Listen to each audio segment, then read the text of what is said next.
Many are watching the development of the human species because of the way we were formed to begin with, and seeing us through to this stage where we can move beyond competition, fear, war, super limited lifespans, and break through to the potential of a biological being with incredible awareness and love and creativity. And that can kind of bring us back full circle again to the heart. The heart knows the truth. The heart knows what's important. And when we start really working through that beautiful, unfiltered intelligence of the heart, how the information feels in our bodies, that's what's really critical. The main thing is, if you go into fear, your frequencies are lowered very rapidly. And one of the things I was blessed with, although a lot of people call it a curse, is a strange composition where I don't create cortisol, so I can't afford to go into fear. It's very rare. I think that's... Do you want me to drop a little bombshell on you on that one?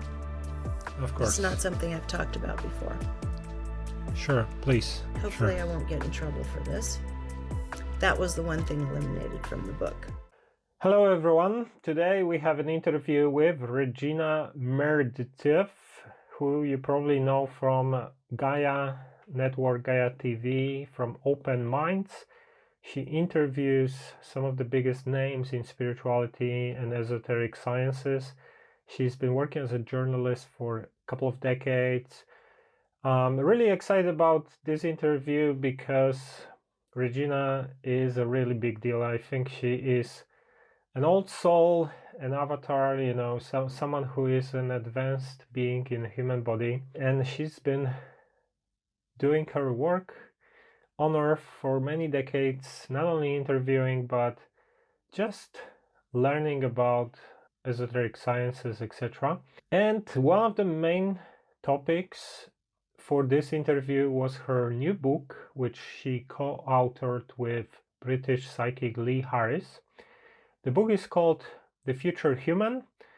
You can check out the link below if you want to purchase the book. And in the book, Regina is interviewing Lee, who is channeling a consciousness or a group of entities that call themselves the Z's and claim to be from ninth density. The focus is mostly about what will happen to humanity in the next years, in the next decades, in the next few hundred years. So we are going through some of the subjects that are in the book, and some of the topics are, for example, what is the role of trees? Because trees have consciousness and they have way more important role than most people believe. Regina talks about her spiritual journey, her spiritual awakening, good and bad things. She had some dark things as well.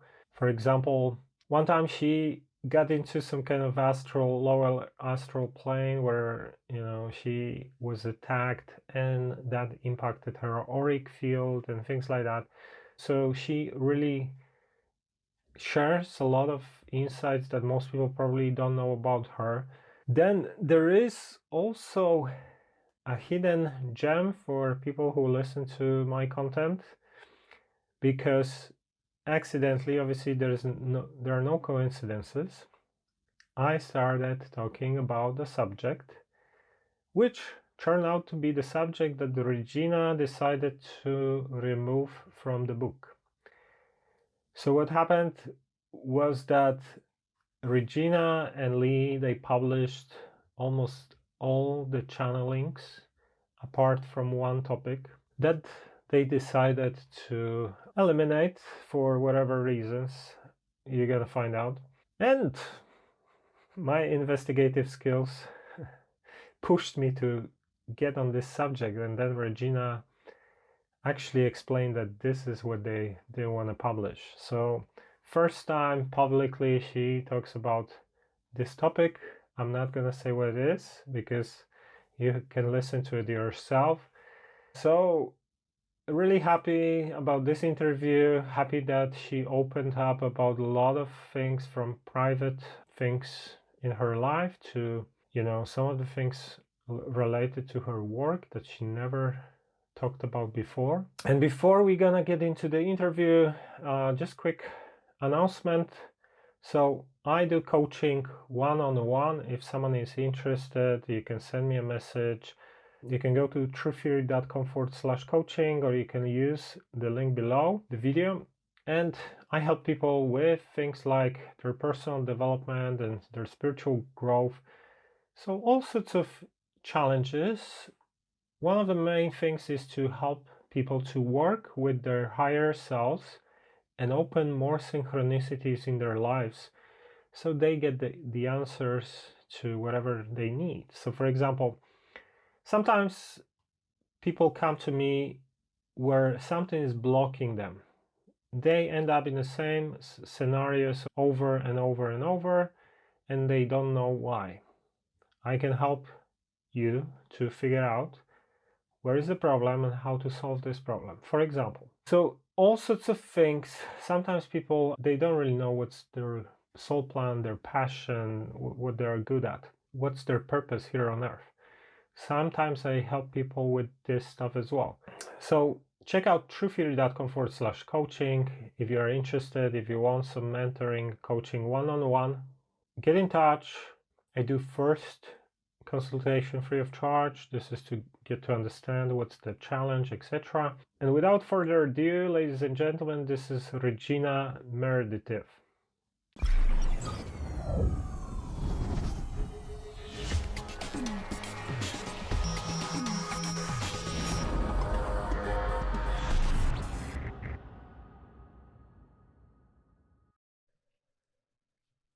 All right, so Regina, welcome to True Theory Podcast. Greetings from Europe. Where are you based? Thank you so much, Mike, for having me. How are things on the other side of the globe? Let's say globe. Well, I have to say, everything's a matter of perspective. We live in our own realities, and my reality here is quite beautiful. I was out planting flowers this morning and looking out to the Sierra snowy peaks, and it's just beautiful. I live in the Sierra Nevada foothills, and so it's just so gorgeous here in Northern California right now. Perfect weather, kind of Goldilocks. What about other parts of California? I haven't been to the States for a very long time, but a lot of people complain about places like LA. What do you think overall? Well, okay. So if you're a Californian, I was born in San Francisco, so I'm a native. It's almost as though it's two different states. The people in the South prefer the South. The people in the North, we could literally split into North and South. And between the two, the Northerners hold grudges against the Southerners because they take our water, right? So you have all these kind of silly sort of tribal ideas of conflict going on, but it's very below the level of consciousness for the most part. I just love Northern California. I prefer the weather patterns and the greenery and the forests up here. But if you're a native of Southern Cal, you love the palm trees and the beaches and the softness of the weather. And in terms of, I don't really care for Southern Cal just because of the sheer crowds. I don't care for that amount of traffic and that density of population. I live in the country. So these are highly preferential things. And politically, that's a whole different thing. You could talk about politics for days on California simply because it's the fourth largest economy in the world, not in the nation, in the world. And people don't understand what's at stake in California politics. It just kind of gets tossed around as a bunch of kooks who rolled west. But unfortunately, it's much more than that. Okay, I think, politics is such a dividing topic. Oh, it's so much. But the point is that California has to actually reckon with itself. That's really important, just to keep that global economy going. So that's mostly what people are talking about right now here.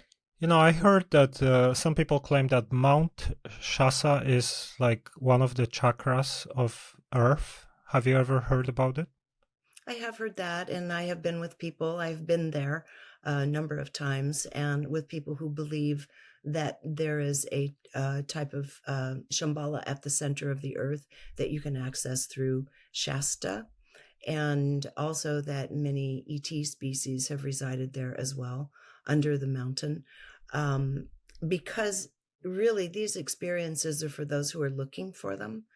I was there during the harmonic convergence, sitting on the mountain back in the day with hundreds, if not thousands, of other people, looking at that alignment in terms of harmony. And we were all meditating, and it was a beautiful time. But honestly, my experience has not been to be with extraterrestrials at and ETs in that area. But some people say that they have experienced that, been out doing the night watches, looking for, UFOs and so forth. And you do see anomalous things fly over, and you see very anomalous cloud formations that are quite regular, that look like ET's, classic flying saucers, etc. So I would say, because of the sheer amount of fascination of people with it, and some observations, that there probably is something special going on at Shasta. Are you sensitive to energies, for example? Did you feel Yes. any different there? Hard to say. It's hard to say, because I was coming from Sedona, which has so many things going on, and my field was attuned to Sedona, and which is an interesting place. My soul group, my guides, told me many years ago that Sedona is the last remnant of the Atlantean energy. Not that it was part of Atlantis, but that the frequencies that existed on Atlantis at the time, which changed throughout its history, still remain in the red rocks of Sedona. And I was very steeped in that at the times I was spending time at Shasta. So, and yes, a lot of anomalies there. But also, again, for me, it's always been dependent on what I choose to engage with. So if I'm out, say, field watching, night watching, as I did with Stephen Greer's group for a couple of different times, for a week at a time, your bunny ears go up and you tune into all kinds of things. But if you're not really there for that, if I'm not there for that purpose, I'm not one of those people that is simply open to everything all the time. That would drive me mad, and that's not my job. But if I have to dial in, I can dial in. And so in terms of UFOs, ETs, etc., I have been able to dial into that sort of thing, yes. Okay. And you mentioned your group of guides. Do you get, what type of communication do you have with your guides? Well, that gets us down the road of sort of the beginning of my conscious journey of awakening. Maybe you could start like just telling us a little bit of the background of your awakening, because that's kind of what I wanted to ask as well. Sure. Well, I think I was in a little different position in life, that an event happened that was not intentional at the age of 2, that separated me from my family. And it was at that time, of course, quite traumatic. And something happened, because I remember the day that everything shifted, and I had just turned 2, and the event stayed kind of frozen in my mind. And I remember I was crying with my mouth wide open, like babies, like little children do sometimes, where you can't catch your breath. But when I stopped crying, I was different. And I would go so far as to say, I don't know if that was intentional on a soul level, but it definitely served me. Like everything, it has its silver lining and it has its negatives. So every event we go through, I think most traumas that we go through are usually designed in some way by the soul to allow for an opening. And so what happened to me from that age is I became a free agent. And I had already come in apparently with a certain amount of old soulness. My father nicknamed me Wagon Wheel, and I was just over 1 year old. And years later I said, "Why did you call me Wagon Wheel?" He said, "Because your soul, it's like you already kind of knew it all. You went through life with confidence. You weren't surprised by a whole lot. Even at 1, it was like, yeah, seen this." And he said, like an old wagon wheel, because Dad was from Texas, that had rolled through the desert many, many times. Dusty old wagon wheel had ridden that terrain so many times. He said, that's what you were like. So when the age of 2 hit and I became a free agent, so to speak, I detached from what other people thought of me. I wasn't easily programmed. Let's put it that way. I never was easily programmed. We all come in with a soul imprint. We come in with a societal with the ancestral imprints, DNA, etc. But each one of us is more or less susceptible to programming, depending on our deep history, both from past lives and from within this lifetime. And so in this lifetime, I was not designed to be programmed by society, my parents, or the church or school or anyone. I pretty much made my own mind up on everything. And so I consider it, in hindsight, a necessary part of becoming who I am and what I do now, which was to remain kind of detached and open-minded, take it all in. And so living a life like that was actually quite enjoyable. I didn't have a lot of trauma after that. I mean, there was one thing, it was more physical in nature. We don't need to get into that, but that also separated me further out from people. So I became what I've been throughout, I think, my personal history, an observer, kind of a deep observer of what humanity was doing, what my friends, family were doing. I was always watching everything, but wouldn't necessarily participate. So as a watcher, I had a lot of time to reflect on things, but also a lot of time to create. I just did what I wanted to do, whatever excited me in the moment. That was my reality. And I think because of that, I learned to live fairly close to being in the moment most of the time.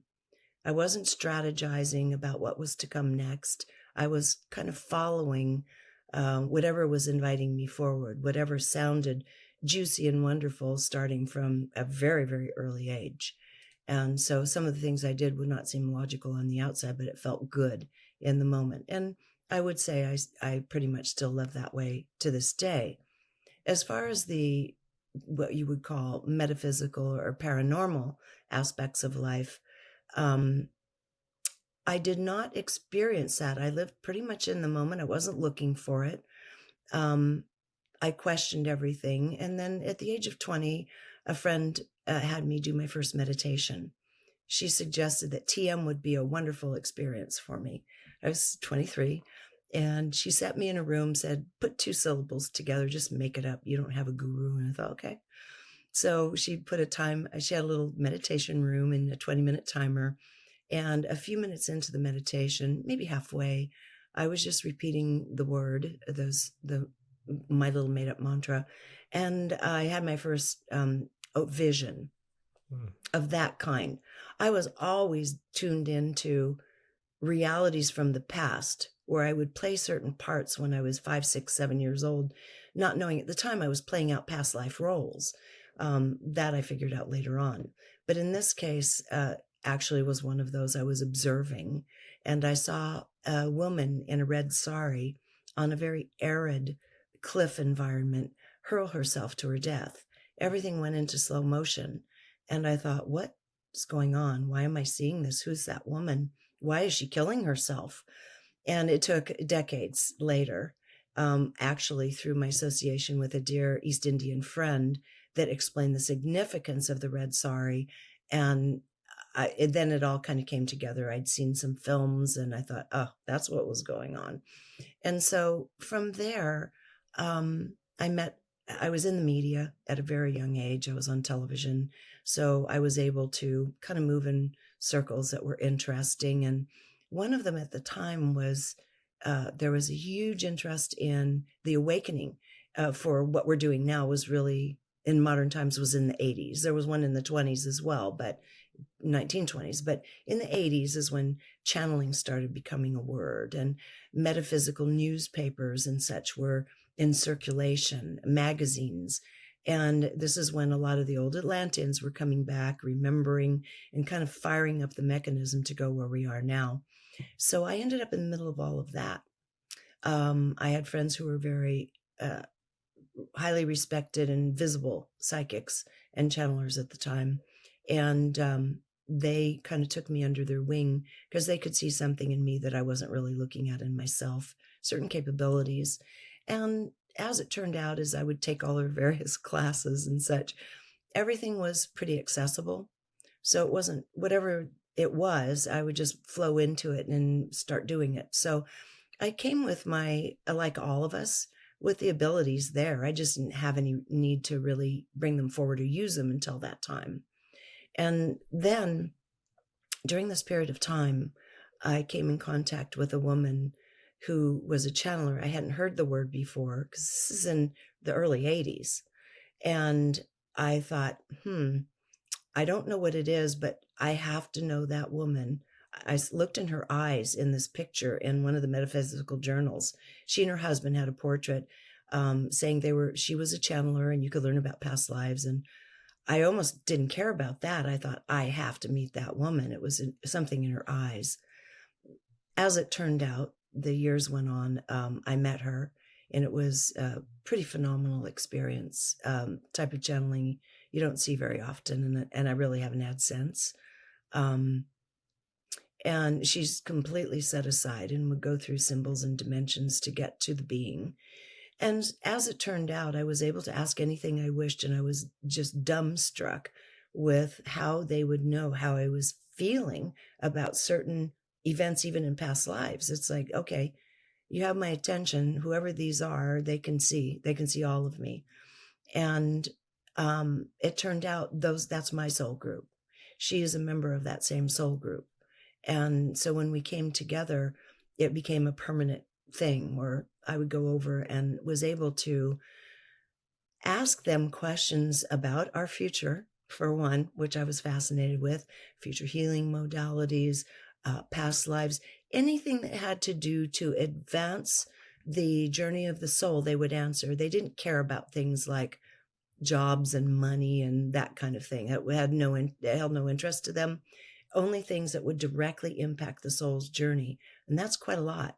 So I asked a lot of questions about where humanity was headed, about the cosmos, about extraterrestrials, disease, and so forth, and had an incredible education over those years. And that was quite a long time ago now. So ultimately, when the time came for me to express myself in the media doing this, what I do now, I was pretty well steeped in an awful lot of stuff. I'd had a lot of experiences. I read, I don't know, hundreds of books. I had my guides, that group I could ask to kind of do the connective tissue between stories that is often missing, and also to help interpret things maybe more accurately than I might have been seeing them at the time, depending on what the subject was. And of course, everyone was interested in our place in the universe and extraterrestrials. So I asked quite a bit about that. So that became my journey that led up to expanding into what I'm doing now.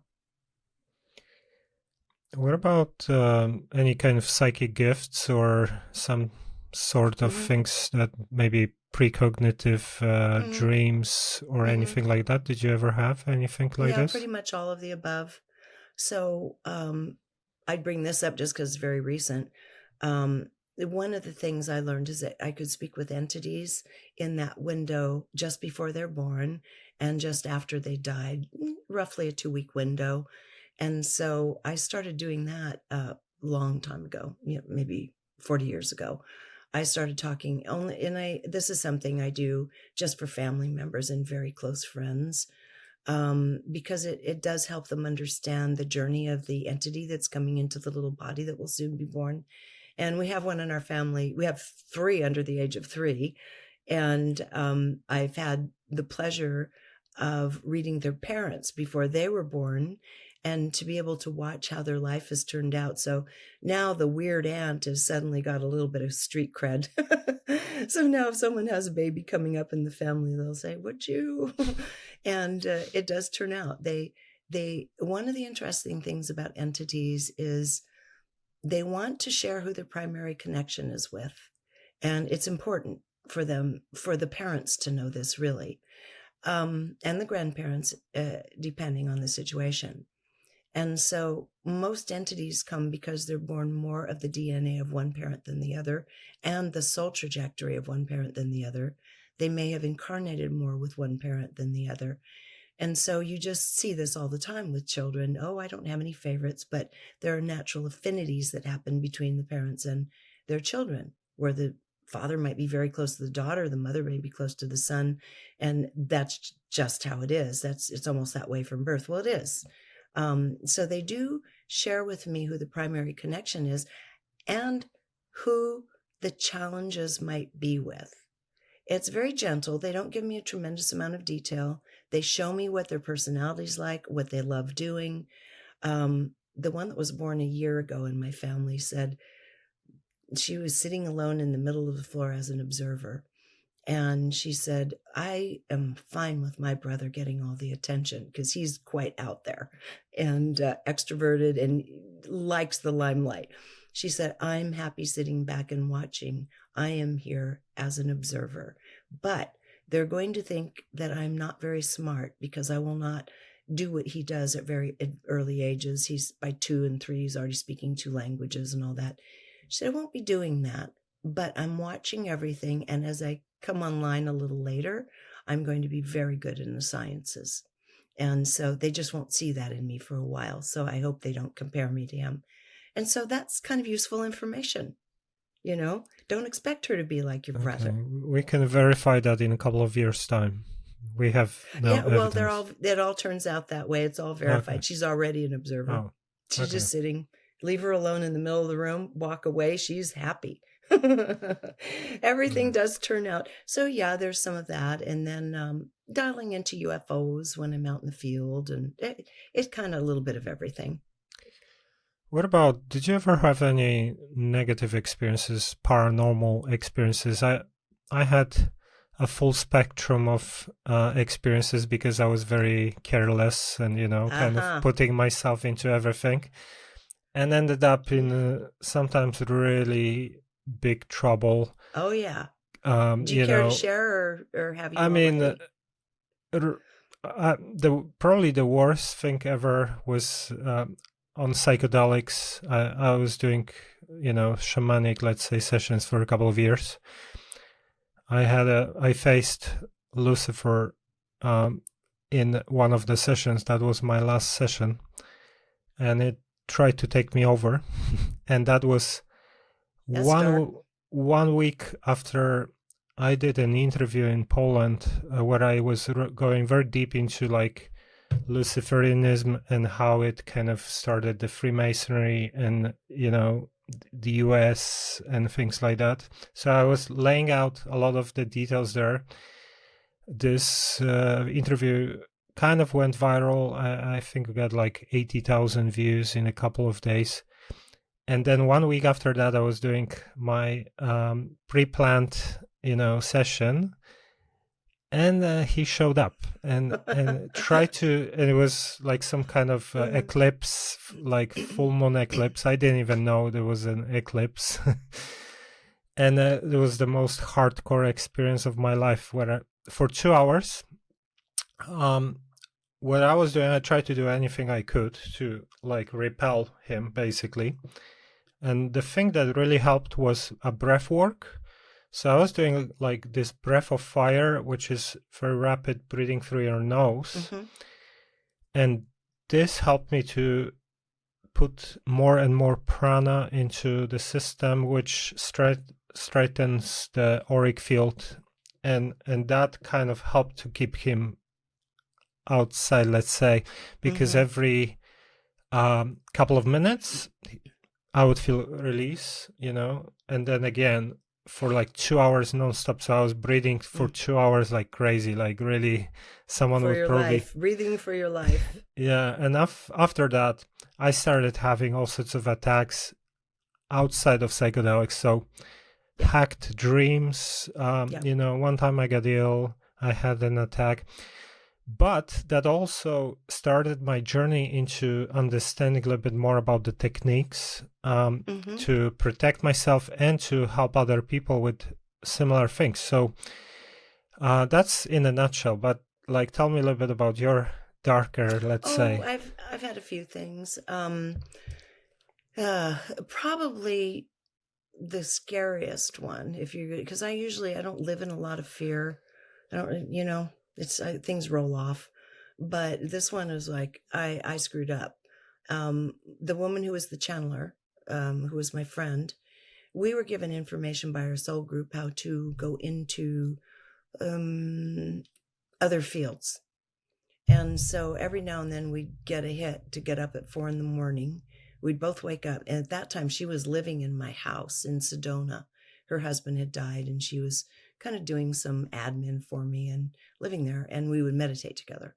So 4 a.m, we would get up, and my little dog, a little Bichon Frise, she would get up and drag her little furry butt with us. And I had a pyramid in the middle of the house, and you'd have to see the house and see what it was. It was a temple. It was an octagonal dome above us in this room with 8 pillars. So it was really, truly a temple with a pretty perfect pyramid set in the center. And that's what we would meditate around. And then we knew how to run the energies in there to bring our particular guides in. So we did that much. And we had been shown a particular word that would take us as a passageway into another dimension, which they were training us to go into. So this particular day, one of the letters showed up, but the whole word did not show up. Our beings were not there to protect us, but I thought, what the heck, let's go anyway. And because that's what I do. I can be careless.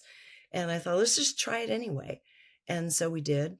And we did not get through to the places we normally go. We got through to another, I'm guessing it was a lower kind of astral plane. It was not a good place. And our hint was everything was kind of dull gray blue. And there were people lurking around corners. And this one man in particular was lurking around the corner. And I thought, we're not supposed to be here. So I said, come on, let's get out of here. And we did this telepathically. We didn't speak. We just were in the same thing. When we traveled, we were in the same place at the same time, connected, kind of like what they do at the Monroe Institute. Mm-hmm. And so we're like, let's get out of here. And when we tried to get out, there was a ceiling, like a glass ceiling. And I was kind of bumping against this energetic ceiling. I couldn't get out. She couldn't get out. Mm-hmm. And suddenly my little dog, for the first and only time, barked and jumped on the other woman. And it frightened her, and she screamed. And her scream shocked me out of that reality. But I had a dream the next day that there was a massive black hole in my aura. And if I didn't get it repaired, I would be dead within 18 months. I thought, wow, okay.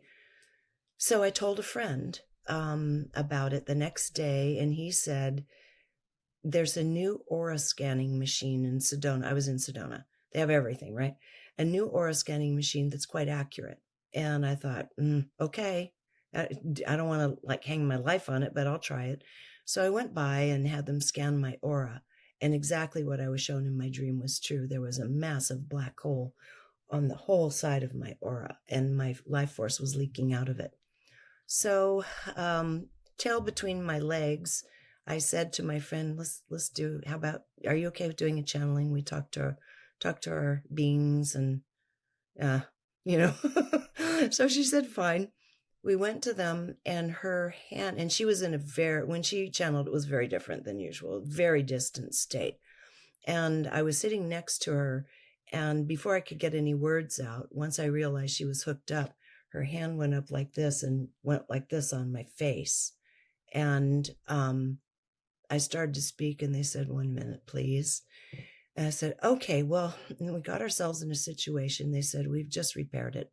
Don't ever do that again. Your life was at risk.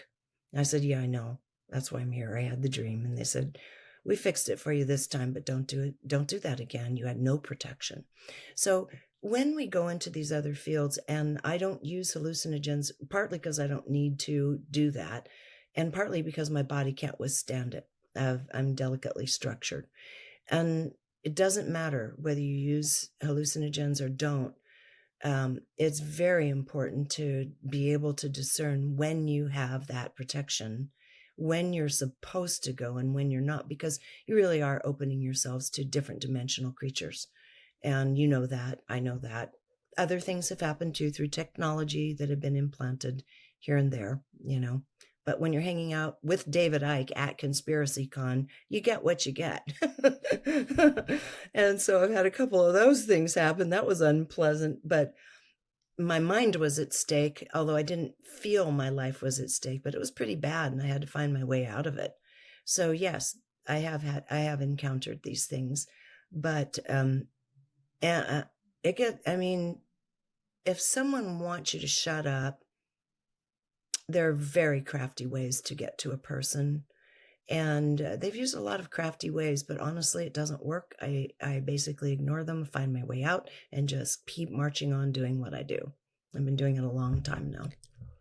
Yeah, I think one of the important aspects also when it gets to any kind of interference from, let's say, the dark side or any kind of negative entities, we have free will. So in a way, they cannot interact with you unless you permit them or somehow get into some agreements with them. Fear. If you go into fear, that's a Yeah, permission of or sorts. allow them through fear or things like that. So, they try to look for any kind of tricks to kind of surpass that, but it's very hard. And this is very much what's been my domain over the last few years is, recently I've been trained to, through using this technique called Grifasi method, which is a unique regressive hypnosis kind of technique. And we work with the psychic. So 2 people run the session, and the psychic is tapping into the soul, analyzing the auric field, looking into contracts, looking into past lives and things like that. And we often see that negative beings try to, whenever there is any kind of technology leak or some kind of entity attachment or anything like that, it's always linked to a contract where maybe on the soul level, maybe in the physical body, the person agreed to something, so unless if you're not looking for trouble, it's very hard to get into a trouble. Sometimes I think this is also one of the things. But you also mentioned, David, are you thinking that there's something negative about like his frequency or anything? No, I know David pretty well. We haven't had communication the last couple of years, but I knew him quite well. I mean, he would, whenever he'd visit in the United States, he would stay in my home, and started a couple books there. And he's actually a very gentle soul who, when he's not writing and doing his warrior thing, is just very egalitarian and engaging. He'll run into someone, hey, love, and they'll chat away and have a cup of tea. And he's not dark at all. He's actually quite light. He's a family man, very oriented toward his kids, grandkids, and his business is a family business. But he was born to pull away some of the filters, help us understand there are filters that have been placed on humanity, and to try to strip that away. I mean, that's what he was born to do. That's his job.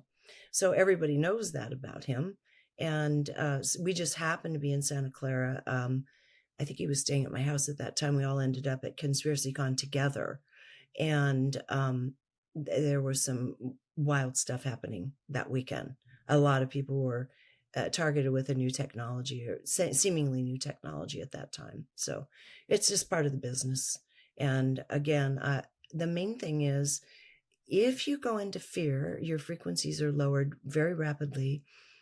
And one of the things I was blessed with, although a lot of people call it a curse, is a strange composition where I don't create cortisol. So I can't afford to go into fear. It's very rare.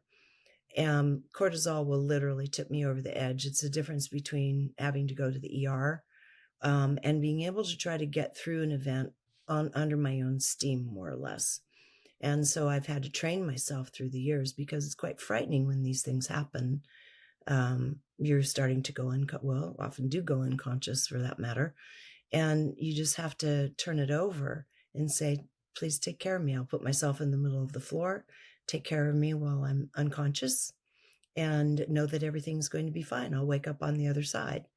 And so I have had to learn not to indulge in fear much, because it's my physical survival that's at stake. So I consider it a blessing. Actually, is there anything, because I think we could move into the book that you published this year, The Future Human with Lee Mm-hmm. Harris. So, it's basically Lee has been channeling his guides called disease, right? And from what I understand, there are ninth density beings. This is in a scale from, do you know more or less what? Because like No, my understanding nobody is, does. They say up to 13th, but we have no idea. it's funny, I had my experiences on psychedelics when I was shown densities one by one. And in each density, I could see as being seen every density. And in ninth density, what I was shown is more or less like the archangel level, let's say, which is what we think about, as archangels, let's say. So do you think there are like something that we consider archangels here? Oh, Like, yeah, sure. Absolutely. And again, our understanding them is through our own filters of awareness, consciousness, and education. So whatever it is we've been able to bring back forward consciously in the third dimension is our understanding of those beings. There are beings of every kind. The interesting thing about Earth is it's like every other plane. It's sandwiched between a higher plane and a lower plane. And within the higher plane, there are many different densities. You can keep going up, you can keep going down. And our own level of porousness in terms of our own consciousness is what allows those beings to come through and to be able to work with us, or in, like you were talking about earlier, in some cases even attack us. Now, if they do attack us and we find our way out, like you've learned how to do, you've learned how to work with discretion, you have this other team with past life regression and so forth, that's just building your knowledge base of awareness so that you can perceive that attack as a gift, where someone else who doesn't have any skills is devastated by it and could go down a really dark hole. So having conscious awareness, I think, is super important, of kind of the levels of consciousness around us. And one of my passions is the architecture of mind, how our multidimensional mind works in the human matrix in particular, because I've been around here a really long time. And so I'm very interested in helping people understand the layers of mind and how they work together. So anyway, the Z's coming from this more what we call angelic realm, you can call it more refined. You could call it having certainly access to great degrees of universal knowledge and to be able to move beyond seeing things in a timeline. They can see parallel timelines, they can see forward, they can see back, because it's all the same. So I really enjoy working with disease. On Gaia and even on my own site, I've interviewed quite a few channels, but I've kind of narrowed it down because right now it's become ubiquitous. It's like everybody channels. And so I've kind of chosen a couple that I really resonate with, that I can get into the nitty gritty with, that we'll talk about a vast array of subjects. And that's what the Z's are for me. And they're different for Lee.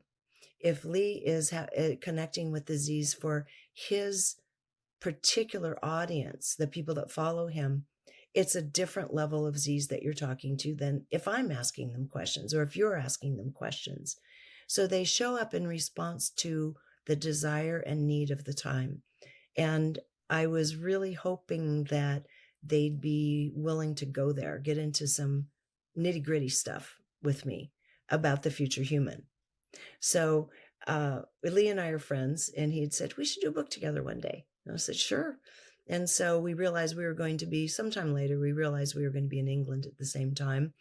And I thought, he lives in Windsor and I was in London. And I thought, yeah, maybe this is it. He did the same thing. So he hired a studio. And we went in. I had time to sit and reflect, just meditate with my guide, so that the structure of the book and the questions came through pretty easily. And then you respond to, what they're saying as well. There's additional information there. And that's how the book came about. The Z's were very forthcoming. There were only a couple of things that they would not speak about. And I thought that's great, because they're always looking to the audience and to make sure that nothing is given that's out of sequence, not appropriate for the times, iffy in its manifestation. So they use their discernment as to what they're going to say. And so that's how the whole thing was set up. Yeah, I think, positive groups of entities, I reckon that if they are ninth density, they are collective, they are not one being. They're maybe would be perceived as collective. That's kind of what I would guess. But they often are very careful to not share anything that will create some kind of disruption. So let's say if they will tell you that, oh, your future will look this way and that way, you might program yourself that, my future will look like this, and you will start doing some actions to get to that result. So in a way, they will influence your free will. Yes. So it's and they don't often like doing that. Yeah. That's a no-no. My soul group is exactly the same. They would only share with me what I was capable of understanding and what we were ready to experiment with or look at the time.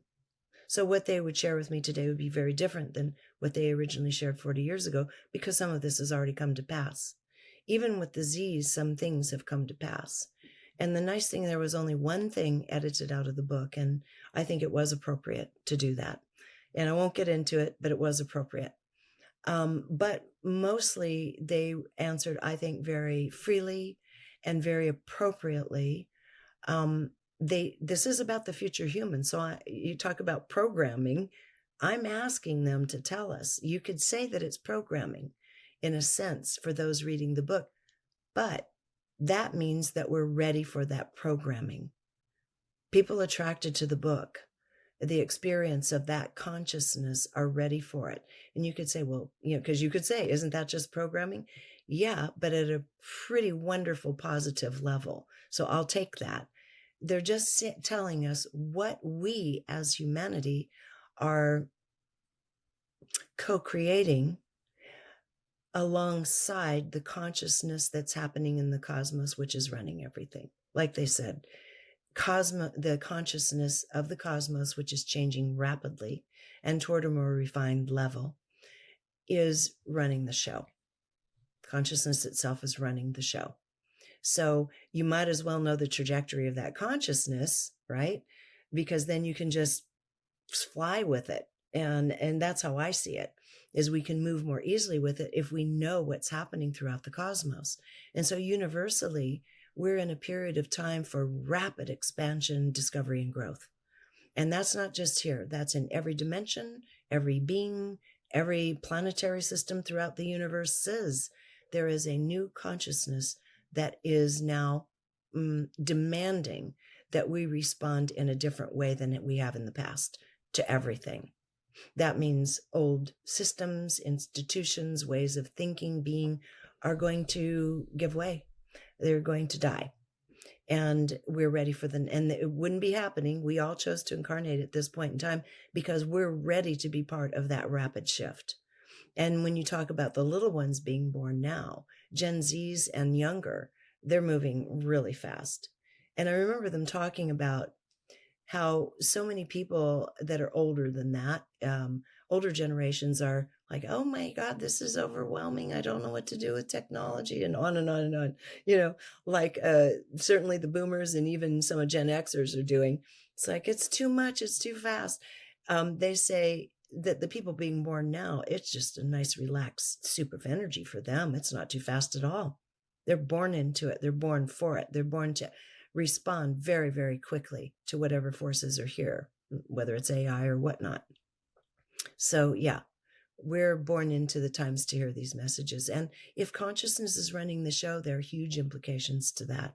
And the book is really about the implications of the new consciousness and how we're going to co-create our Earth together. Many species are interested in human beings. We are an anomalous species, and I won't get into a lot of the detail of that, but I think most of us know now that most human beings are hybridized to one degree or another since their soul's arrival here. That's just a given. There is very little that's just flat out indigenous to the intelligence and wisdom of Earth herself.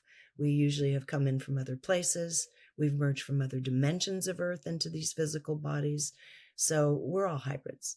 So if the time has come for us to start embracing new consciousness, that means incredible potential for change is here now for each of us. And so the most deleterious thing we can do at this time is try to cling. And you'll watch it. It's happening in institutions and governments and every system around the world. Everything's clinging to maintain its position of the past, to get funding to maintain the position of the past. It's not going to work. None of it's going to work. We're not here to maintain anything that has come before over the last several hundred years in particular. We're here to let go of it and recreate. So when you say consciousness is kind of running the show, what I understand, because I think some people might think, okay, so there is some consciousness that is like, running my life or not whatever. An entity. Not an entity. It's more like, there is an evolution of the universe, let's say. Yes. And we are in the moment of the peak of transition into that higher level, yes. let's say, which means that, everything is changing, energies are changing, everything is faster, manifestation is faster. So if you're in low vibrations, let's say, which is the old system of control, then it's like trying to put, let's say, I don't know, in water through pipes, and you increase the pressure, and the pipes, if they're too tight, they're just gonna explode, right? Mm-hmm. Yeah. So the fear will manifest the reality that is resonating with, which is chaotic, distraction, etc., faster than ever because Absolutely. of this shift. That's one of the things. That's why this level of reality based on fear cannot coexist with the frequency in a way, right? No, cannot. Yeah, and the notion of conflict and war. They talk about this in the book, which I found was fascinating.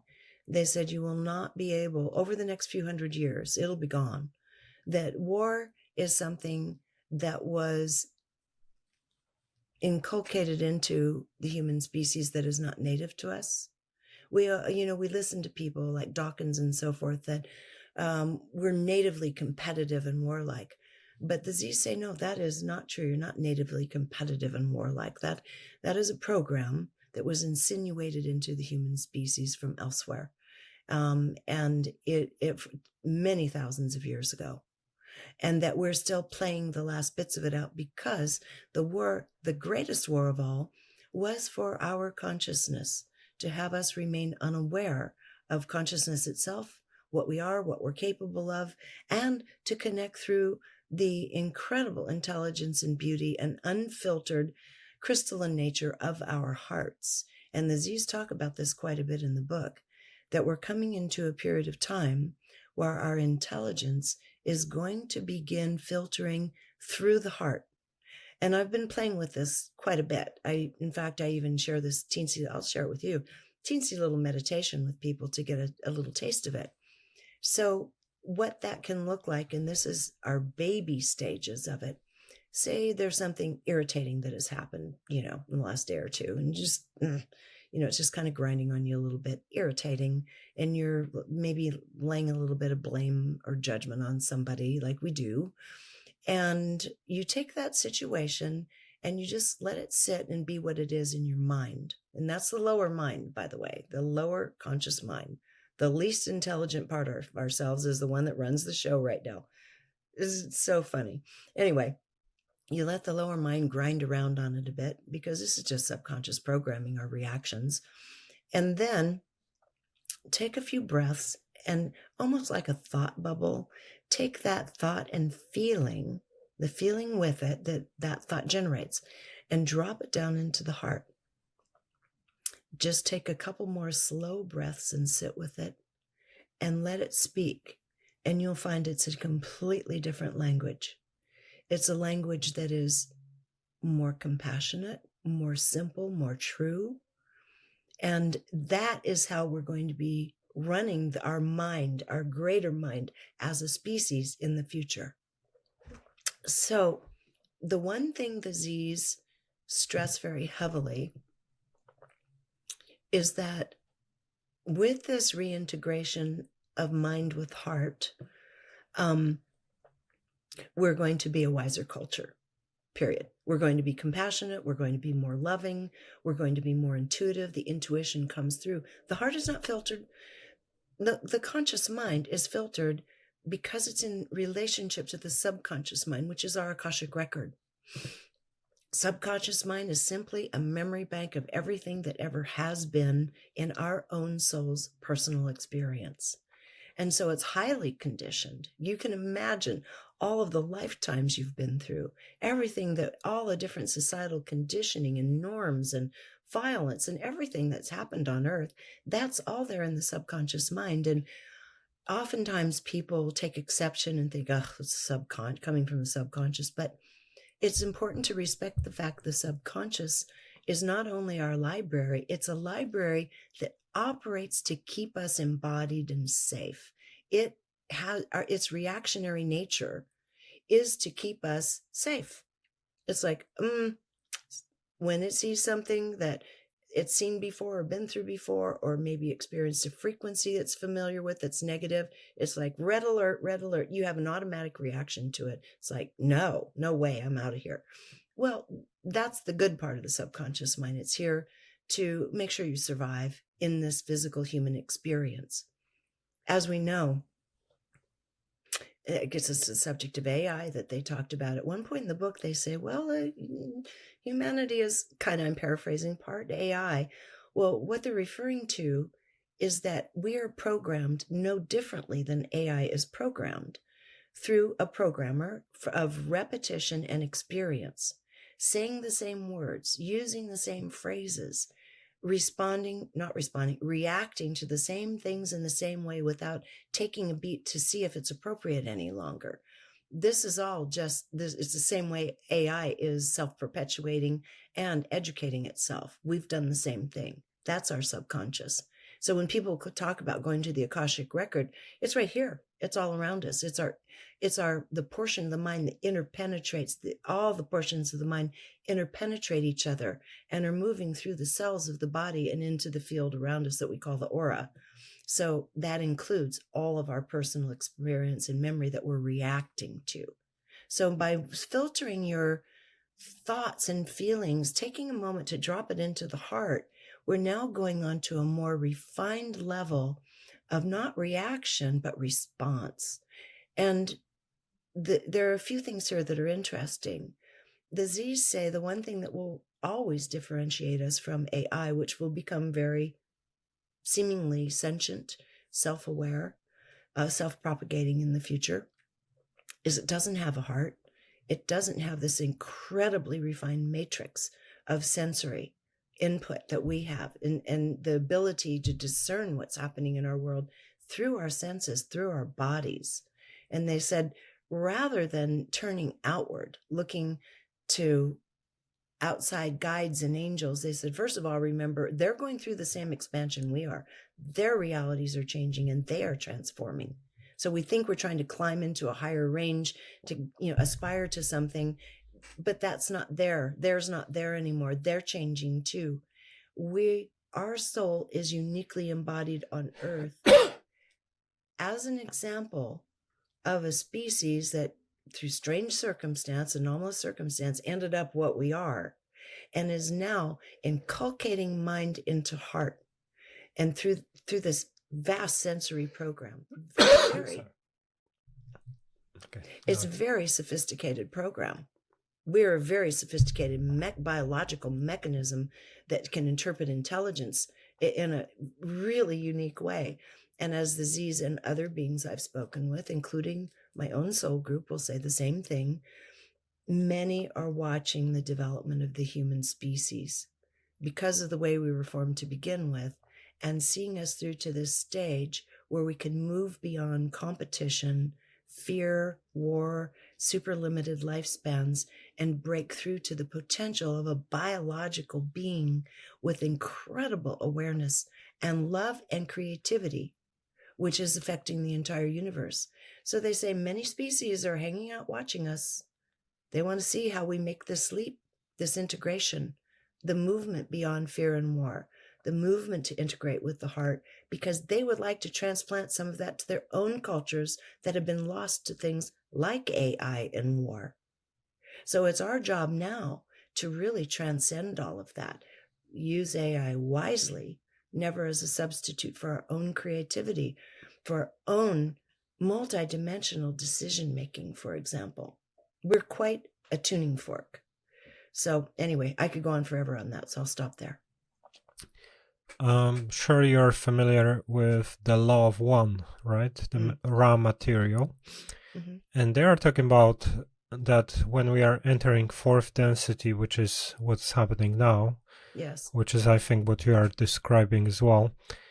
They say that this is the density of the heart chakra. So, it kind of sounds very similar, right? The idea of learning how to, operate from the heart level, which is the generating force of love and things like that, right? Absolutely. And you'll hear, God, if there are thousands of podcasts out right now, and hundreds of them, you're going to hear, we've got to start coming from the heart. But oftentimes people don't know what that means. Oh, well, does that mean I'm just like supposed to love people more? Well, that's part of it for sure. Absolutely. But, there's not a real template for how you live through the heart. So we have to experience that for ourselves, which is why I gave that tiny little, meditation. It's just a little place to begin. And then you can go into the other organs. You can go into the solar plexus. You can go into the thymus, and you'll start seeing the intelligence of all these parts of the body interwoven with universal consciousness. I mean, we're quite magnificent. And all of the beings in these soul groups, these archangel groups, and my own included, all talk about the incredible uniqueness and power and beauty of the human species. We're quite an intrigue in the universe right now. So I say, why do we wait for the future? Why wait? Why don't we start working with those levels of intelligence and start listening to our bodies? And the Z said that. You need to go out there, just come in here, bring everything in, let your heart, let your stomach, your gut speak to you. It will tell you the unfiltered truth if you just listen. It might not be in words initially. Ultimately, it'll talk to you. Yeah, sometimes, for example, what I do, I lay down, put my right hand on my heart center, let's say. Yeah. And if I have something I need to think about, let's say recently I had a question about someone. I started doing that and the vision appeared to give me the answer. And, so most of the time I have problems with any kind of channeling visions or anything. And all I had to do is just to try to synchronize, let's say, more with the heart energy, and it worked. So, yeah, I think there are a lot of ways to explore that. It's also that, the heart is generating the auric field, let's say, is the main kind of engine. Which is the protection for, it's like the magnetosphere of you, right? So in a way, it protects you from any kind of influences from negative beings, any kind of sending of thoughts or manipulation. So it's also another reason why it's really important to work with the heart in a way. It has the final say. It's the spark of life. You live and die. The last beat of the heart, you're gone. It has the final say. It is the center. Yeah.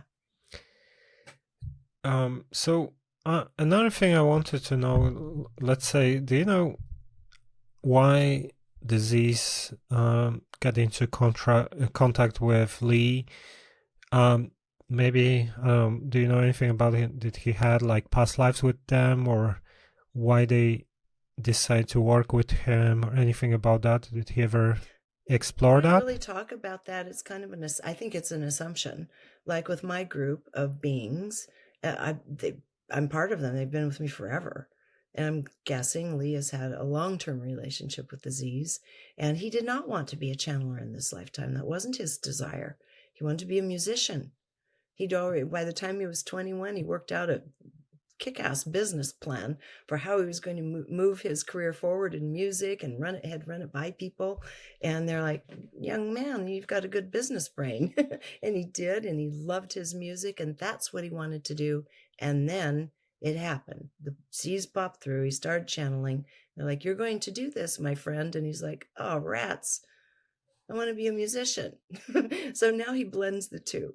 He has a very high frequency, very kind, sweet man. And so he brings his high frequencies through his music and does on his big love tour.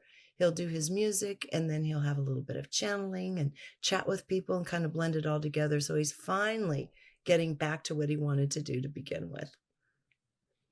I see. Maybe you can tell us a little bit about like some of the things that you found the most interesting from channelings of these from the book. Is there anything that really made you interested in, like you didn't know about it, or something that really touched you? Yeah. So one of the things that intrigued me, and because people have a lot of fear about it, they have a fear about the planet, about Earth herself, about, oh my God, she's going to self-destruct. Oh, we're killing her. All these different fears about our beautiful host. And so I reflected back when I was asking these questions, I reflected back to something that I had asked my own guides a few decades back. And I said, because at the time people were getting concerned about earth changes, and then there's going to be the Y2K period coming up, the flip of the centuries, then 2012, all these things that were being predicted of chaos and pole flips and so forth.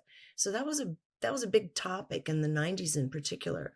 So I talked to my own group about it, and I said, how much of what Edgar Cayce prophesized will come true regarding earth changes?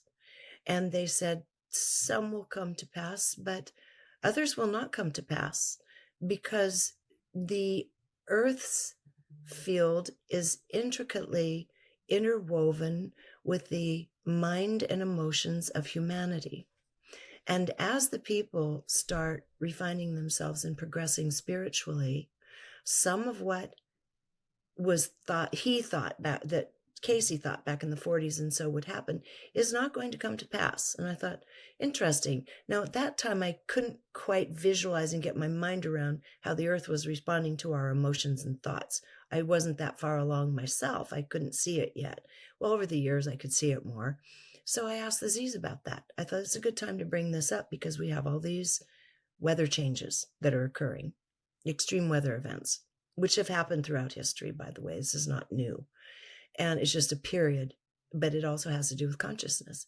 And so when I asked them that question, they said, oh, yes, in fact, 20 to 30 years ago, what could have played out has been, what could have played out in these times is way softened compared to what would have happened even 20 to 30 years ago because of the consciousness of the people. So they validated what my guide said and said, we are, as humans, where we are adopting the new consciousness, allowing it to move us in the new directions of cohesion and compassion and love, where that's happening, it is softening the effects of what the earth herself is going through and the amount of upheaval she needs to go through to evolve herself. And I thought, I liked talking about that. I like them confirming that. And I think it's important for us to know it's our own feelings, thoughts, fear, and so forth that will affect how weather and earth and everything is going to play out around us. It will be a wild ride. Earth is changing. She's changing her own consciousness. So of course she's going to, like any of us having a fever, to burn off an infection. She's going to go through these changes. It's necessary. But she's not without compassion and she's in relationship to us. So I think that's really an important thing to know and to remember, among many things. Yeah. When I had my, because I was getting a lot of information about the timelines shift and things like that for years through different ways, dreams, insights, downloads. But also when I had my psychedelic experiences, I had a couple of situations when I considered that, I reached the level of my higher self where I could see timelines from their reality simultaneously. So I could see everything exactly in a given moment, like everything on Earth, why things are the way they are, and everything, and I was being guided when it was happening. And basically the way it looked from there was that you're existing in your own timeline. So everything that happens now, whether it's, Trump is president or there are cataclysms, whatever it's happening, it's just a further reflection of yourself. And when you are changing yourself, you're shifting to different versions of reality. That means that the Earth might, have more cataclysms, less cataclysms, whatever, or they might not be affecting you. They might affect someone somewhere farther and things like that. So, in a way, I think it is like you say with, it adapts to collective, let's say, behavior of humanity. But at the same time, what I think is also happening is that we are constantly shifting to different versions of reality, a little bit like, in the dream, you create the dream and, based on your behavior, maybe what you were watching before, you might experience a different dream. So in a way, even the weather patterns or, what's happening on Earth is related to what timeline resonates with you in a given moment. It is a little bit like, in quantum physics, you have double slit experiment where, the act of observation is defining where the particle is. Your level of frequency or behavior is defining the version of reality that you are experiencing. Correct. So yes. Kind of this well is said. how I, how I would see that. And it's also interesting what you said about predicting things way ahead into the future, because a lot of people love this stuff. Oh, Nostradamus said this or whatever, but in a way, the farther into the future we want to predict things, the harder it gets because of the fact that, that we affect the timelines, we shift into different versions of reality all the time. So it's difficult to make accurate predictions way into the future, right? Yeah. In fact, they talked about what happened with Casey because he was such a profound healer.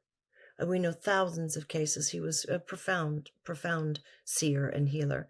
But he said what happened is Casey became more well known, there was a lot of pressure on him to start doing more predictions, prophesizing more, which wasn't really what he was there to do. And they said, so he did his best, but the reality is, and they were very clear about this too, not a good idea right now. Doing predictions, especially if they're tied to time, not a good idea. They said, first of all, he was doing it under pressure. He did the best he could, but consciousness is moving in and changing so fast that you cannot rely on timelines. And the fact it's not stable anymore. It used to be where if you lived in a little village in a country, you all had the same practices, you ate the same food, you more or less believed the same things. Then predictions were something you could do with maybe a little more effect because everything was moving more predictably and more slowly, where now that is not the case. There's nothing predictable about our futures. Every single thought we have changes our timeline, our futures, as you were just talking about. Every single interjection of thought and feeling is taking a timeline, shifting it a little over here or a little over there. And so you have billions of people doing this now who are all reacting or responding to this consciousness of expansion moving through. And they said, predicting is a dicey business. Even though they predicted a few things, they said, yeah, you got another 8-10 years of a pretty wild ride, some uncomfortable stuff to step through as these old systems start revealing themselves for what they are, and then crumbling and falling away to varying degrees. And they said this is necessary because you're here to create the new now. Your systems have played out as far as they can under essentially an 800-year-old paradigm. So now with the development of the new, don't try to predict timelines. When people say this is happening then and then and then, they say, not necessarily. It's moving too fast to predict now. I think about it also that some of the predictions from the past, let's say like in the Bible, they talk about the Antichrist, and in the book of Revelations, they say that the Antichrist will come in the last one in the end times. For example, he will have the mark of the beast, where rich and poor will carry it, let's say, either in the forehead or hand, and you will not be able to buy anything without it. He will do the tricks in the sky, sending fire from heaven to earth. And to me, I was getting insights that this is Elon Musk, because if you think about it, first of all, sending fire from heaven to earth and people being in awe watching that sounds like vertical landing rockets that make people in awe. Then, the Neuralink brain chip, which he's developing, and I remember 20 years ago, people were saying that the mark of the beast is the microchip, right? Because this is allowing people to have control over them and things like that. So, and this is like, the Antichrist is someone who's going to heal the sick through this fake artificial, reality, which is technology and things like that, right? So based on what I think, what I've been getting as well, I think this is our Antichrist. But what's interesting is how they could predict things like that thousands of years ago. And some of the other things, maybe about the shift of ages. I guess this is more predictable because, we know there are cycles. We know that after winter you have spring. So some of the things can be predicted like that, right? We can understand that it's going to be a shift in consciousness, maybe cyclical around nature of things. Yeah. Yes. But some of the more specific things, like this thing, for example, thousands of years ago, do you think there is some kind of thing behind it? I think there are larger things that entities can see from a distance over vast expanses of time, because time isn't linear. So you could say it's already happened. They've already seen what's already happened. And that gets us into a really interesting subject of negative time, where everything you and I are saying right now has already occurred. So how much we need to buy into it or even think about it, I think not very much. The reality is, you and I, with the conscious space we're in, the mind, the multidimensional mind we have, we're operating from that now under our own free will. And I just stick with that. Otherwise it gets so esoteric. It doesn't have anything to do with us anyway. So when they speak of the end times, for example, I would agree. We're in the end times, but it doesn't mean things end. It means the end of a consciousness cycle. And so, for example, if you as an individual it can be this simple. You've been through an experience and you say, well, it's all their fault. That wouldn't have happened if it weren't for them, blah, blah, blah, blame, anger, fear, all that. And then all of a sudden the light goes on and someone says to you, is that true? Is that where that began? And you stop for a minute and you think, well, okay, there was this time when I did this and maybe it hurt them or something. And then all of a sudden the lights go on and you start seeing the cycle of effects of everything we do. And that person lighting up in that moment saying, oh my God, we created this together. It's not all her fault. I did my part in this. And we're constantly doing this. That light bulb goes on. You have finished. That's the end times. You're done with a way of consciousness, a way of viewing the world, perceiving, and creating. That's the end times. So every one of us determines when the end times is for us. What isn't working anymore? And if you can transcend that, that's the end times. And go in, because this is a permanent soul trajectory. If you learn it in this lifetime, that thing you've learned is going to carry forward in the creation of the new whatever on whatever planet you choose to be born on. You're going to be coming in with that clarity and that creative power unfettered by blame. So I would say this is metaphorical. In terms of antichristic beings, I do believe they exist, and I'll tell you a little story. It made me very sad at the time. It was hard for me to read. I studied Hermetics for a number of years, and there was one rendition in the Hermetics, very descriptive of what was the end of the final Atlantis, the final stage of the destruction of Atlantis. And it spoke about how the gods of creation and protection, the lords, they use the word lords, meaning masters of protection and creation, were lined up, not against, but alongside the lords of destruction.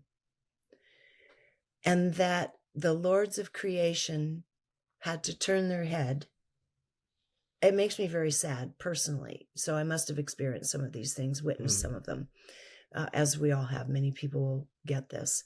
Had to turn their cheek, so to speak, to allow the lords of destruction to do their worst or best, to destroy.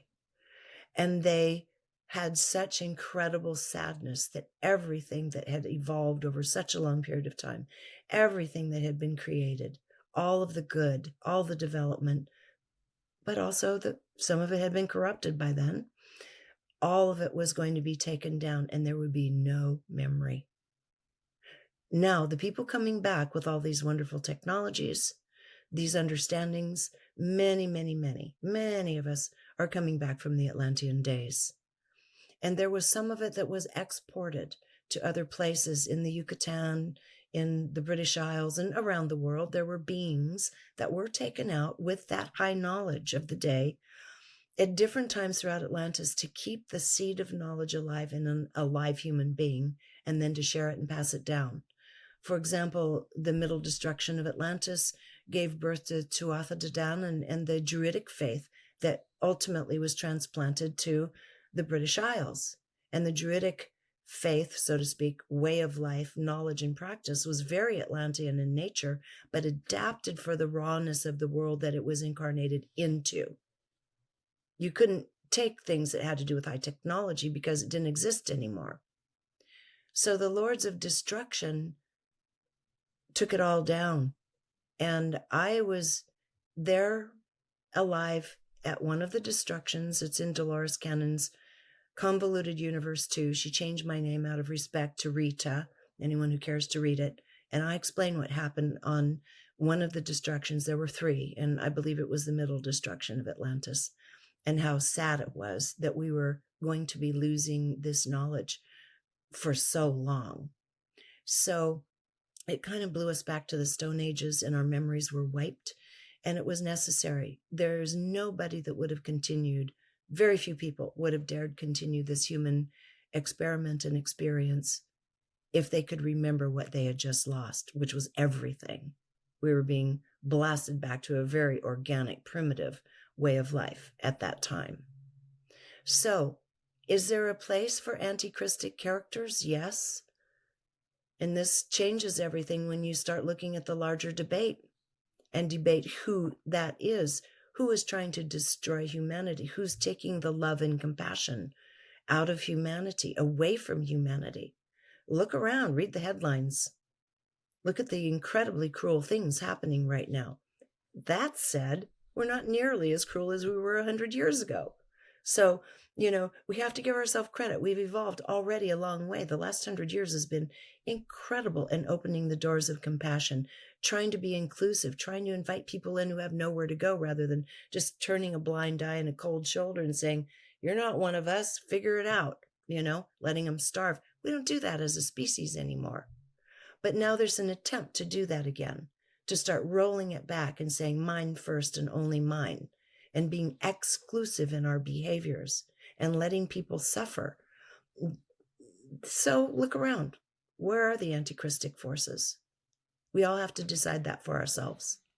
I think also, some forces, let's say antichristic forces, will often be very deceiving. So they will appear as saviors, as be someone who is actually, some like Musk, trying to help you with humanity, make, guess, multiplanetary, create, cars that are more sustainable. All these things to kind of win the public, or run the Department of Dodge and things like that, right? To always appear as a savior, someone who is trying to help or heal people through technology, which is in a way, if you think about technology, is inorganic, right? So it is in a way the other side, the false path.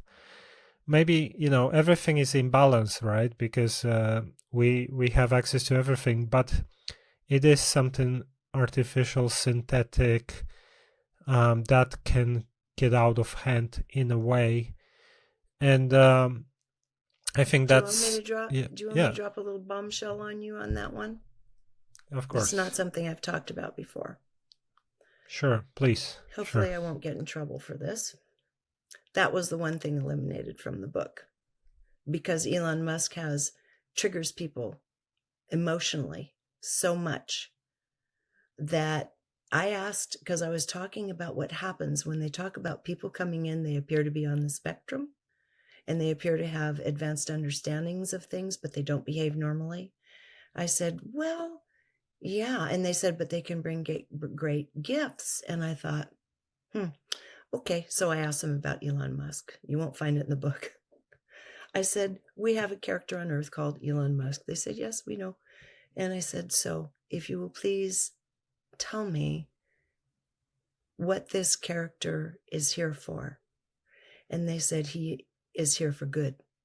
He's transformed technological industries on the planet that allow for the planet to get some rest and be more peaceful, because it's not using certain things anymore, the solar, the cars, and all that. And they said, he is here as a force of good to do very rapid transformation on the planet with its technologies. For now. That was the caveat, and that's why we eliminated it.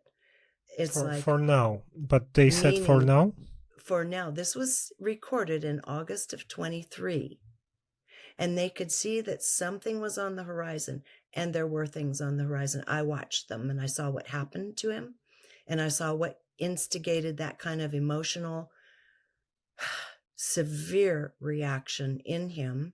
I know what happened. And so I thought, this is not going to be good. Because Elon, some people have said things like he is the most brilliant 15-year-old on the planet. Yeah, he is brilliant, but his emotional development is not on the same trajectory as most people in his age group, let's just say. He's very emotionally raw and underdeveloped, more like a teenager. And so you could see when these events occurred, I thought, this is not going to be good. And it wasn't. And then we saw Doge. And then everyone's like up in arms. He's the most evil person on the planet. He's thinking, hey, I can turn it profitable like I did SpaceX, So anyway, it was ugly. It's ugly. Now we're going to have to wait a while in the United States to try to reverse the damage. It was done by literally leaving his lane and being cajoled into a position of raw power in politics, which is not his thing. And he made a huge mistake, I think, in putting himself in that position. But maybe he, as a 15-year-old boy might do, succumb to the flattery and succumb to the power, putting machine, what do you call that? Flamethrower? No, the chainsaw, standing on stage with a chainsaw. It's like, oh my God, how gross and immature can you be? So he clearly got carried away with something. But the Z said his impetus to come to Earth was to rapidly transform industries so that we would have a cleaner options available to us. And he did that. He has done it. So is he the Antichrist? Maybe. Did he come to destroy or did he come to help? That's for you to decide. That's for all of us to decide. And it's the same thing with all the people in power right now. Are they here to help or are they here to destroy? Yeah, interesting. But they said that till now, or for now, because they could probably see, as I could see at the time, what was happening, that was going to take him on a different trajectory, and it took him on the trajectory of what we now see. And people are very unhappy with him about it, to say nothing of his shareholders for letting his businesses tank in this ridiculous attempt to try to, quote, make the U.S. government more accountable. Didn't work. Okay, so just to finish this topic, because maybe we can move to something else, but sure. I wanted to mention one more thing. So first time I asked about him 2020 when I had my sessions on psychedelics, and I was getting a lot of insights there about everything happening. I was explained that, you know, he's trying to move us to Mars because, like, through the activities of certain groups, we are destroying the Earth, right? Which is kind of like, we do it through just capitalistic society, but we are being manipulated, or some people are being manipulated. And they want to move us to Mars because the Earth will eventually, through this behavior, kind of, you know, get worse and worse. And then, you know, another interesting thing, so he was the vehicle for that, supposedly, from that insight that I had in 2020. But also there is actually, you know, there's someone called, I forgot, Gigi. She has like a YouTube channel. She's a channeler, and she was saying things independently, that she gets a lot of clients where they look at their timelines in the future, and the independent people say they see themselves on Mars with some kind of brain-like interfaces, you know, like some kind of brain chips and transhuman kind of technologies. And she said she saw this as one of the timelines for many of her clients.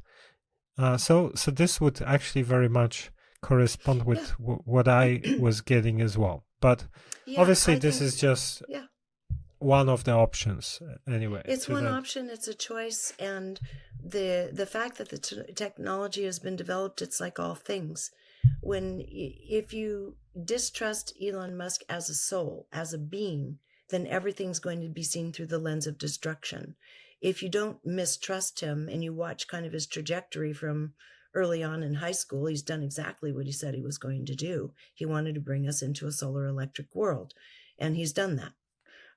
So now you look at the Neuralink. When you look at the mission to Mars, he was trying to do that from an early age too. That was his dream, to go to Mars. Well, one could argue maybe he's from there. Maybe he's visited there. Maybe he's part of that. Maybe he's part of establishing some elements of humanity on Mars once again. It doesn't require the destruction of Earth. The thing he kept saying is human consciousness is so precious, it should be a multi-planetary culture.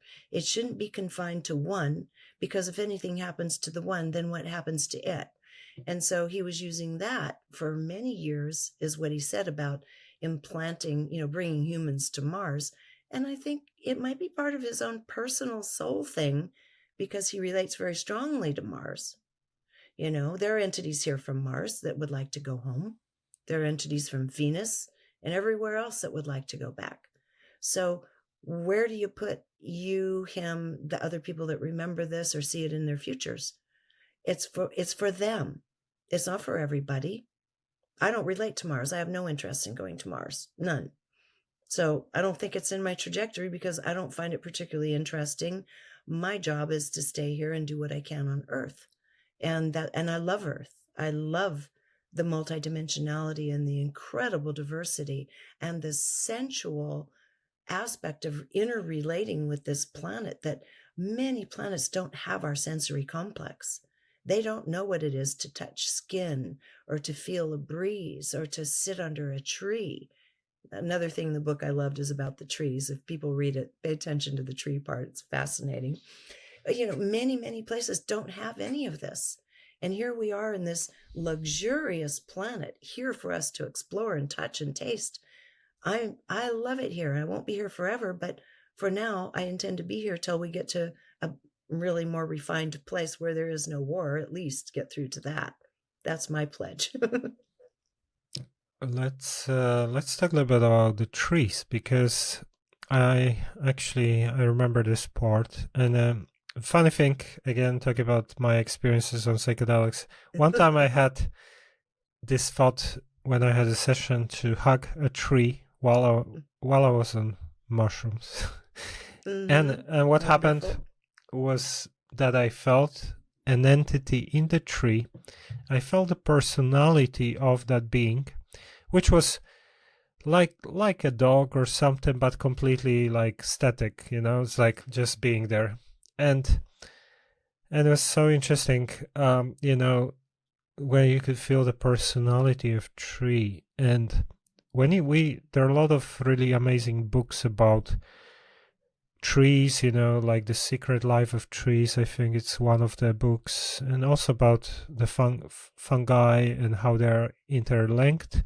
Yes. So trees, in a way, a lot of people don't think about it this way, but trees have their social lives. They help each other. They're like sending signals. If the tree is dying, they're gonna send some nutrients to the tree.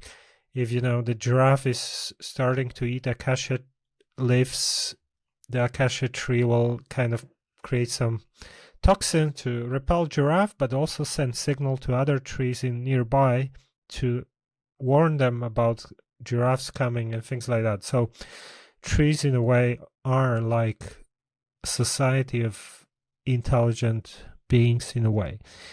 Absolutely. But, and in the book, you talk about the role of trees. Can you tell us a little bit more about that? Well, they are, as you say, they're societies of beings, and they are able to take the cosmic energy, and they're able to take the energies below, and they do not absorb the negative. They don't. So they act as a protective force and a source of cosmic consciousness for us to tap into while we're communicating with them, hugging them, while we're being under their canopy and so forth. And so trees are the conductive agents of the planet for cosmic forces and cosmic energy. Now, you could also argue that water is as well.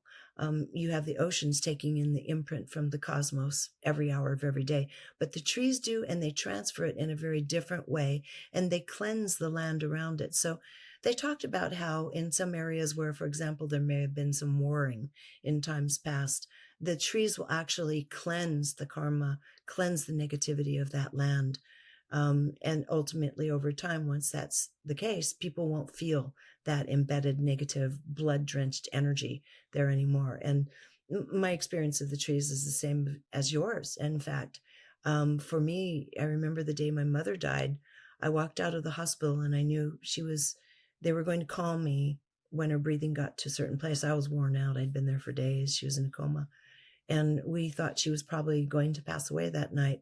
And I remember walking, it was January, out into a rainy, slick, black parking lot to my car. And I don't remember walking anymore. I got to my car, but instead I was in a forest. And in the forest, it was showing me my mother as the tallest tree. And she was going to fall. And the next generation of trees would begin to get the sunlight and the nourishment that she had been using for her own strength, and that her body would disintegrate and feed many generations of trees in the future. And so it was all in perfect order.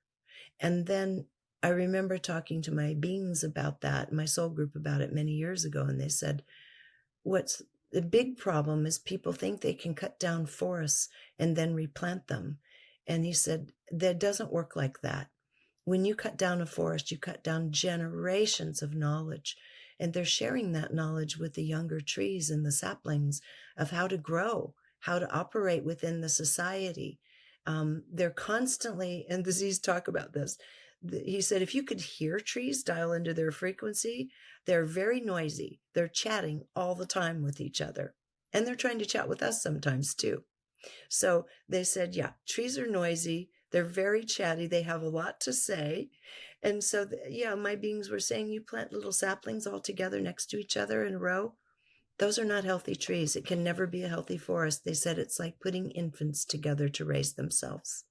So yes, we need to pay a different kind of attention to our trees. Also, another kind of interesting thing. So my ex, who's my twin flame, she's very psychic, and she's been saying that sometimes she recognizes like a king of trees. Let's say some regions they have like a main tree that she can feel, and it's kind of like the king in the whole region and things like that. So it's also kind of interesting that maybe a lot of people don't know about these things, but no, they don't. And it's so I plan to have my ashes spread in the redwoods. That's my favorite place on earth, the giant redwoods. okay.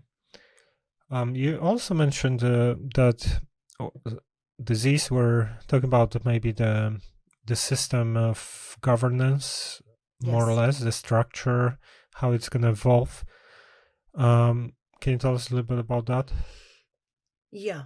They said if you want to look at the negativity having to do with us and our governments, spending time talking about how it's us against them, how the government is our enemy, is lowering our frequencies. That the fact is that's the way it's been structured and handed to us by design from long ago. And we should not consider ourselves victims to our governments, even though at this time they ration out a lot of things. They choose where certain money is going to flow, what programs will be supported, which ones won't, who's going to have food, who's not. So it can seem very immediate, and we can get very much in the victim mode. They said that's the worst place to be. The reality is we should be asking ourselves, how are we going as people to individually and collectively have them respond to us? They work for us. And the old ways going top down, backroom secret deals is all coming to an end. The government, and by the way, the Theo group told me this many years ago, Sheila Gillette's Theo group, as well as the Z's, that our governments of the world ultimately, with this change in consciousness, are actually going to do what they're supposed to do and start responding to the will of the people. But if we just sit and take it and say, oh, they're our enemy, they're screwing us, that's not the way to get there. The way to get there is actually do something. Say, I don't accept this anymore. I will not vote for you anymore. I'm going to start changing things here at my hometown on a grassroots level. You can even go to a city council meeting and say, no, I don't want those developers in our neighborhood anymore. I want them out. Start talking to your friends. Start stacking the town halls and literally city council meetings, board of supervisors meetings. It's up to us on a very personal level to choose to take the reins in our hands. And that is how our future is going to look. Right now, we're just in the shock and awe and blamey part, and we need to get out of it. It's just a dysfunctional thing that has come to be over a long period of time that isn't serving us. Yeah, I think a lot of what happens on the top is a reflection of the collective on the bottom, let's say. So bottom, we're allowing it. Yep, on the bottom, we're allowing it. If people allow it, that's what they get as well. It's like, you don't want to be independent, autonomous. Someone else is taking advantage of that and doing what they want. So I think this is also one of the steps forward to become more aware and take decisions, be kind of not always relying on someone to run things for you or do things for you, right? That's over. That's over. That's the old way. Doesn't work. Is there anything else that maybe you wanted to share about some of the messages from these, or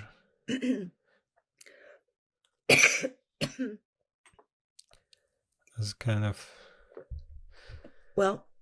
like to close things up? I think it's very important. One thing that's important, and it's something I did quite a lot when I first started doing this job, is the notion of conspiracies and conspiracy theory.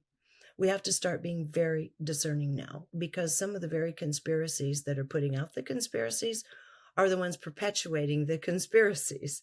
That's very highly infiltrated. So look at when we start hearing things like, oh, it's them doing this to us and so forth. Look very closely at who stands to gain and who stands to lose from believing that. What's it doing to you, your aura, your energy field, your sense of self-worth and self-empowerment? Look at that message. Is it disempowering you? It's not for you. So anyone who's come along and they're saying, I am the way, I am the insider, I have the answers, run. That's my first cue. Anyone claiming to be the one in the know, I run. There are many people putting out true, honest information about things that have been hidden from us that we probably should know. But it's going to take a great deal of discernment now. And if they've made a reputation on being the one in the know, that's the one I don't listen to.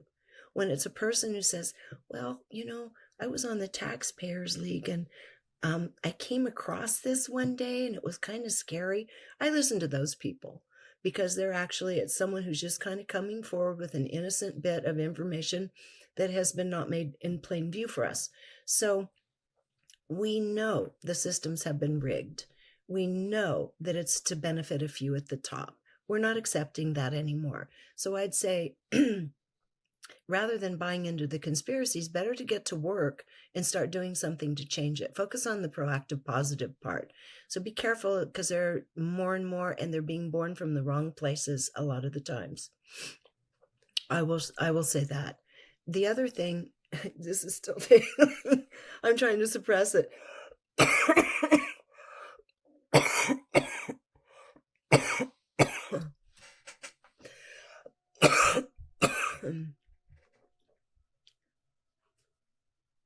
Okay. And that can kind of bring us back full circle again to the heart. The heart knows the truth. The heart knows what's important.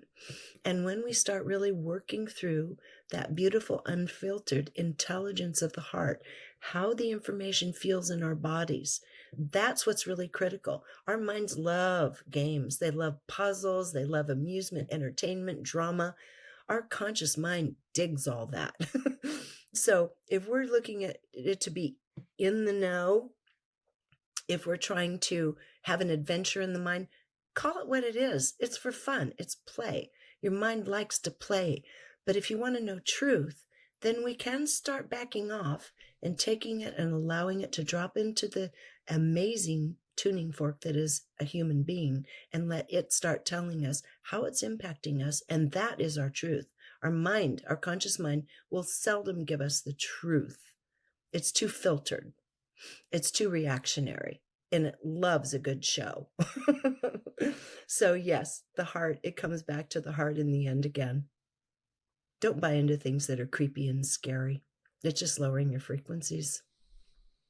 I definitely agree. I think many of us who are going through the awakening, let's say, enter this stage maybe somewhere earlier where we are angry at whatever Illuminati, governments or whoever else. But once you get more mature with this stuff, you gotta see, okay, does it help if I get angry at someone else or something else or whatever is happening? No, it doesn't really change anything.